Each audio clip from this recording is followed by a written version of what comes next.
This video presentation by tigerdan is very, very interesting and has basically, I don't know, just got me thinking that, we've been living a lie for a very long time.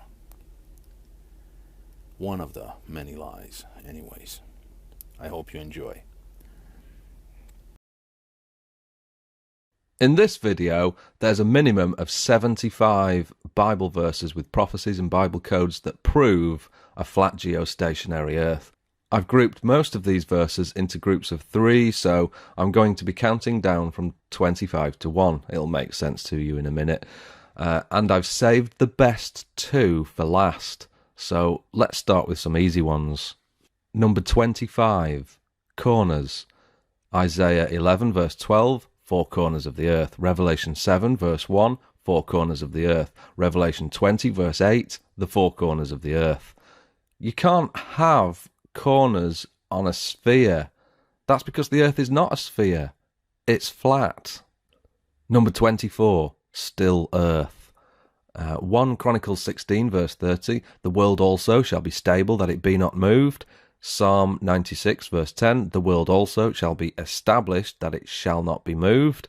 Psalm 93 verse 1, the world also is established, that it cannot be moved. It's all consistent, clear as day. If the world isn't moving, then it's not spinning, and neither is it orbiting around the sun. Number 23, pillars. 1 Samuel 2 verse 8, for the pillars of the earth are the Lord's, and he has set the world upon them. Job 9 verse 6, and the pillars thereof tremble. Psalm 75 verse 3, I bear up the pillars of it. There's nothing about a ball-shaped earth that you can fit pillars into. That's because the earth is not round, the pillars hold up a flat earth, there's a dome on top, the earth is flat. Number 22, the firmament dome. Isaiah 24 verse 18, for the windows of heaven are opened. It's a dome over a flat earth. Isaiah 13 verse 13, therefore I will make the heavens tremble. If the heavens can tremble, then it has to have solidity to it. Genesis 1 verse 6, and God said, let there be a firmament in the midst of the waters, and let it divide the waters from the waters. It's a dome over a flat earth that separates the waters above the dome. I read this so many times and I didn't see what was going on. I read the word firmament, didn't understand it, but it makes so much sense now when you take it literally. Strong's Concordance defines the word firmament as a solid expanse, roughly like the domed roof on this building here. Here's the inside of that dome, and the stars that we see in the sky would be fixed into this solid firmament, and the whole thing rotates around a flat, stationary Earth. That's why all the stars move around the sky together as one set piece, because you can only have a solid dome separating the waters above from the waters and seas below on a flat Earth with the atmosphere in the middle. It doesn't work on a ball-shaped Earth. Number 21, the firmament dome continued. Isaiah 44 verse 24, I am the Lord who made all things, who alone stretched out the heavens, who spread out the earth by myself. Well, you can't spread something out by rolling it into a ball. Psalms 18 verse 9, he bowed the heavens also. 2 Samuel 22 verse 10 repeats Psalms. It says, he bowed the heavens also. Strong's number H5186 describes the word bowed as bend. The heavens bend around us. It's a domed heaven around a flat earth. Number 20, the sun. There are 67 Bible verses that reference the sun moving. You can easily look this up. Here's a title on one website that lists them all. But zero, zilch, nothing, no Bible verses at all that ever make reference to the earth moving. So, at the very least, the Bible supports a geostationary earth. Number 19, Bible codes. If you're familiar with Bible codes, then you'll know there's a matrix of flat earth clusters from Luke 13 verse 28 to Luke 14. Here's the matrix. Here's flat, earth, and at equidistant letter spacing you'll also find dome, canopy, tent, truth, edge, disc, even, and a lot more. If you don't have Bible code software, then you can do this for free at biblecodewisdom.com. Number 18, height and depth. Job 11, verse 8. It is as high as heaven. What can you do? Deeper than hell. What can you know? So there's a height to heaven and a depth to hell. You can't have a height to heaven on a heliocentric, ever-expanding universe model. You can only have a height to heaven on a flat earth that has a dome over the top of it. Number 17, length and width. Job 11, verse 9. The measure thereof is longer than the earth and broader than the sea. It doesn't say longer than the sphere and broader than the curved ocean. You can't have a length and breadth on a ball unless you change the wording of the Bible to accommodate it. You can only have a length and breadth on a flat level plane. Number 16, wisdom. Colossians 2 verse 8 says, Beware lest any man spoil you through philosophy and vain deceit, after the tradition of men, after the rudiments of the world. 1 Timothy 6 verse 20, false science. 1 Corinthians 3 verse 19, for the wisdom of this world is foolishness with God. A ball-shaped world is wisdom to those that live in the world and get their information from TV or the education system. Wisdom of a global earth is literally foolishness with God. True wisdom is not taught in the education system, and neither will you find it on the 6 o'clock news. True wisdom is only found by carefully weighing up the options, and that's what we've been doing on this channel for the last few months, weighing up the evidence. Really try to understand what the Bible is saying here in these 3 verses, because it's telling us that the earth is flat, it's not round. Number 15, day and night. Job 26 verse 10. He has compassed the waters with bounds until the day and night come to an end. Well, that's interesting. Here's a flat earth map. The outer bounds are made of ice. The waters are literally compassed with an ice boundary. The sun goes around the earth like this. Both day and night can only come to an end where day and night meet the dome. Beyond the dome, time ceases to exist. Whoever happens to live in that realm outside the dimension of time, beyond the dome, which is the heaven, is also immortal. He's always been there. He can see the beginning and the end. Prophecies in the Bible, inspired by the Holy Spirit, show us the future is already foretold. And when the Bible talks of the everlasting, that's the place we all go to at some point. Problem is, most of us who reject the truth will face everlasting shame. Like it or not, we're all going to meet our Maker someday. So day and night can't possibly come to an end on a ball earth model. That's because the earth isn't a ball, the earth is flat. Number 14, foundations. Job 38 verse 4. Where were you when I laid the foundations of the earth? Declare if you have understanding. As we've just seen, the foundations of the earth are pillars. Isaiah 48 verse 13. My hand also has laid the foundation of the earth, and my right hand has spanned the heavens. When I call unto them, they stand up together. If the heavens stand up at his command, then it's telling us here that the heavens are a dome, it's a solid dome, the earth is flat. Number 13, footstool. Isaiah 66 verse 1. The heaven is my throne, and the earth is my footstool. Matthew 5 verse 35. He's swearing, nor by earth, for it is his footstool. Acts 7 verse 49. Heaven is my throne, and the earth is my footstool. This is what a footstool looks like. It's got 4 pillars. Here's another one. How exactly are you mistaking this for this? What footstool spins at 1,000 miles an hour? Number 12, desktop globe. Exodus 20 verse 4. Thou shalt not make unto thee any graven image, or any likeness of anything that is in heaven above, or that is in the earth beneath. Isaiah 42 verse 8, neither my praise to graven images. It's also the second of the 10 commandments, so that rules out having a spinning globe on your desktop, because what's a spinning globe? It's a graven image that depicts the earth. Why was the commandment not to have those things?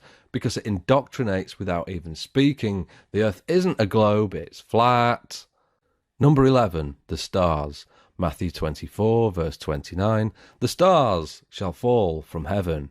Mark 13 verse 25, and the stars of heaven shall fall. Revelation 6 verse 13, and the stars of heaven fell unto the earth. We've all been brainwashed into thinking the stars are massive and trillions of miles away. The Bible is telling us the stars are not massive, they're small, close, and they're going to fall to the earth. So the universe that we see up there is dome-shaped and small enough to contain all the stars that circle around the flat stationary earth. Number 10, the universe. This is the ancient Hebrew view of the universe. We've got the earth on pillars, Sheol down there, and a dome over the flat geostationary earth, and all the stars and the sun and the moon inside the dome going around the earth. That's why in Genesis 1 verse 14 it says, let there be lights in the firmament of heaven, not orbiting a Milky Way galaxy, no, inside the dome, the firmament. Number 9, sun circuit.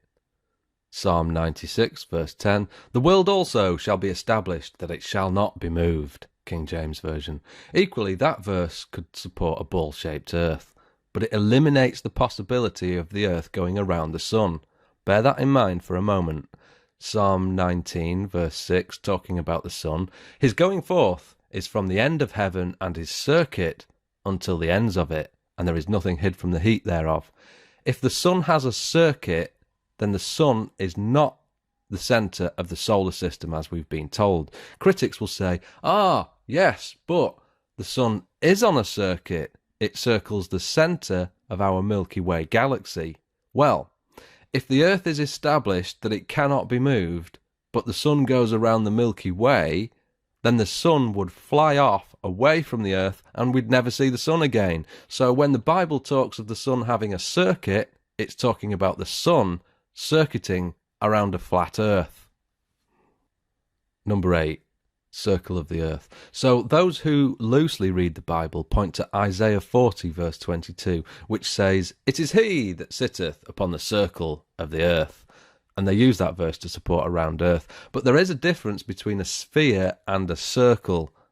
Isaiah knew the difference between a ball and a circle because he describes a ball in Isaiah 22 verse 18.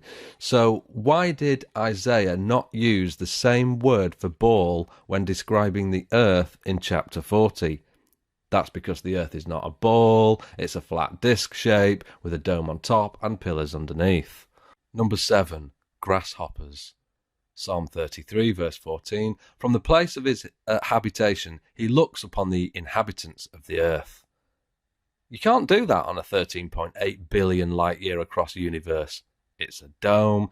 Isaiah 40 verse 22, it is he that sits above the circle of the earth, and its inhabitants are like grasshoppers. If you're outside the expanding heliocentric universe, then we wouldn't resemble grasshoppers. The entire galaxy would resemble a speck. It's a dome over a flat earth. Number 6, deception. Matthew 24, verse 24. If it were possible, they shall deceive the very elect. 2 Thessalonians 2, verse 3. Let no man deceive you by any means. Ephesians 5, verse 6. Let no man deceive you with vain words. So, if you are deceived about the ball-shaped earth, thinking a sphere is the truth, then you've got no chance of ever being able to understand the Bible. You're self-barred from all knowledge. If you take the view that the flat earth is a distraction, then what exactly is it distracting you from? What, celebrity gossip? Or if you believe it doesn't matter if the earth is round or flat, then you're a self-confessed idiot, because it absolutely does matter if the earth is flat or round. You'll never be able to understand the Bible at all if you think the flat, round earth is a distraction or doesn't matter. Number 5, tent. If we go back to Isaiah 40 verse 22 and expand on it, if you remember, it says, "It is he that sitteth upon the circle of the earth, and the inhabitants thereof are as grasshoppers, that stretcheth out the heavens as a curtain, and spreads them out as a tent to dwell in." Here's a picture of my tent. I went camping in it a month ago. How exactly are you confusing a tent, a dome-like structure, for an expanding universe 13.8 billion light years across? They don't match up. Again, this verse gives credence to the fact that it's a flat earth with a dome-like structure above. Number 4, ends of the earth. Job 37 verse 3, "And his lightning unto the ends of the earth." Daniel 4 verse 11, "And the sight thereof to the end of all the earth." Proverbs 30 verse 4, "Who hath established all the ends of the earth? What is his name? And what is his son's name, if you can tell?" Wow. Wow. Proverbs is Old Testament, and what a prophecy that is. Not only is it predicting Jesus, the Son of God, but also the ends of a flat, level earth. There's no end on a ball-shaped earth. It goes around continuously. You can only come to an end on a flat, level plane. Number 3, lies. Jeremiah 16 verse 19, "The Gentiles shall come unto thee from the ends of the earth, and shall say, Surely our fathers have inherited lies, vanity, and things wherein there is no profit." This is a future prophecy following a monstrous destruction of people who believed lies. But it could just as easily apply now, today. Here we are today showing evidence of the ends of the earth, telling people the earth is flat, and the generation who lived from the 1930s until now got lied to. The generation above us inherited lies, and those who stand for nothing will believe anything. There's no end to the earth on a ball. That's because it's not a ball, it's flat. Number 2, the 4 winds. The Bible is consistent all the way through, from Old to New Testament, that there's 4 winds. For example, Jeremiah 49 verse 36, 4 winds. Daniel 7 verse 2, 4 winds. Matthew 24 verse 31, 4 winds. Revelation 7 verse 1, 4 winds. If you've got understanding, you'll know there's a jet stream that connects North America with Europe. Commercial aircraft try to fly in the jet stream to conserve fuel. Do some diligent research and you'll find there's 4 jet streams, 2 in the north and 2 in the southern hemisphere. So how did the guys who penned the Bible know about these 4 jet streams when they were only discovered in the 1920s, when planes could finally fly high enough to discover them? So we have a dome-shaped earth that requires cross-ventilation. Okay, so here's an example of cross-ventilation. Here's my boiler in there, and you've got to have 2 ventilations, one at the top and one at the bottom. It's not sufficient to just have one, because that wouldn't circulate the air through. You've got to have 2 for sufficient ventilation. If you want to properly ventilate your roof to prevent dry rot or wet rot, you'll need a minimum of 2 vents, one here and one here. But if you want to ventilate the entire earth, then you'll need inlets of air and outlets. That's why in Revelation 7 verse 1 it says, "I saw 4 angels standing at the 4 corners of the earth, holding back the 4 winds of the earth, so that no wind would blow on the earth or on the sea or on any tree." And the picture you see on screen is a graphical representation of the 4 angels on the 4 corners of the earth. Each of them would feed in a jet stream of air into the dome, a bit like a leaf blower, to cross-ventilate the entire earth. Jet streams wouldn't work on a ball-shaped earth because they'd fizzle out to nothing very quickly. The only way I can visualize a jet stream working is to feed that jet stream somehow into the system by an inlet. It's impossible to replicate a constant fast-flowing column of air on a ball earth without something feeding that air into the system. Scientists will try and make out the case that hot and cold air colliding will cause a jet stream, but I think that's unlikely. So that brings us to the number one reason, and that is mathematics. In Psalm 147 verse 5, it's referring to the Almighty. It says, His understanding is infinite. And if we get to Genesis 1 verse 1, in the beginning God created the heaven, singular, and the earth. What you're about to see is approximately 20 seconds of complicated stuff. Just follow along as best you can here for 20 seconds, because this will knock your socks off. In Hebrew, the first sentence of the Bible looks like this. If you take the number of Hebrew letters and times that by the product of the letters, and then divide that by the number of words times the product of the words, you get 3.1416. That's the value of pi to 4 decimal places. Pi is the relationship of a circle's circumference to its diameter, so you measure the circumference of any circle all the way round and divide that by the diameter straight across, and you get 3.14, the value of pi, an infinite string of numbers. Okay, that's the complicated stuff over. What the Bible is describing here is clearly a circle and not a sphere. And only a flat geostationary circular Earth fits that description. And if that failed to knock your socks off, then you've not been paying attention, because what we've got here is the Bible describing the creation of the earth in words, and behind those words we've got a mathematical formula that not only verifies the authenticity of the text, a fingerprint of God if you will, but it describes the very shape of the earth, circular. In the future I might post a video just on this subject alone, or I might write a book on the subject, or I might correspond with and collaborate with people who care. There's a lot more to this than meets the eye.